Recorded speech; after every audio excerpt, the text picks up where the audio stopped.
जय श्री कृष्ण। अध्याय 10 से आगे का वर्णन। अध्याय 10 श्री भगवान का ऐश्वर्य।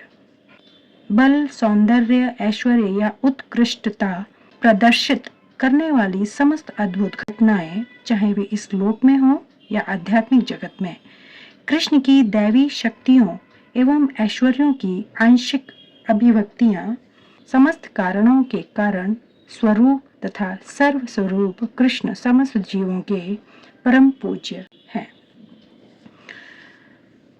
अध्याय 10 श्लोक 1। अनुवाद। श्री भगवान ने कहा, हे महाबाहु अर्जुन, और आगे सुनो। चूंकि तुम मेरे प्रिय सखा हो, मैं तुम्हारे लाभ के लिए ऐसा ज्ञान प्रदान करूंगा जो अभी तक मेरे द्वारा बताए गए ज्ञान से श्रेष्ठ होगा। तात्पर्य।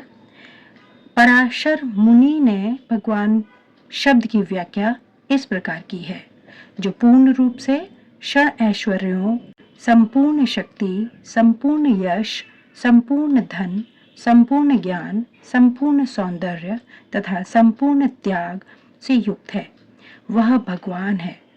जब कृष्ण इस धराधाम में थे तो उन्होंने 6 ऐश्वर्यों का प्रदर्शन किया था। फलतः पराशर जैसे मुनियों ने कृष्ण को भगवान रूप में स्वीकार किया है। अब अर्जुन को कृष्ण अपने ऐश्वर्यों तथा कार्य का और भी गुह्य ज्ञान प्रदान कर रहे हैं। इसके पूर्व 7वें अध्याय से प्रारंभ करके वे अपनी शक्तियों तथा अपने कार्य करने के विषय में बता चुके हैं। अब इस अध्याय में वे अपने ऐश्वर्य का वर्णन कर रहे हैं। पिछले अध्याय में उन्होंने दृढ़ विश्वास के साथ भक्ति स्थापित करने में अपनी विभिन्न शक्तियों के योगदान की चर्चा स्पष्टतया की है। इस अध्याय में पुनः वे अर्जुन को अपनी सृष्टियों तथा विभिन्न ऐश्वर्यों के विषय में बता रहे हैं। जो जो भगवान के विषय में कोई सुनता है, त्यों त्यों वह भक्ति में रमता जाता है। मनुष्य को चाहिए कि भक्तों की संगति में भगवान के विषय में सदा श्रवण करे, इससे उसकी भक्ति बढ़ेगी।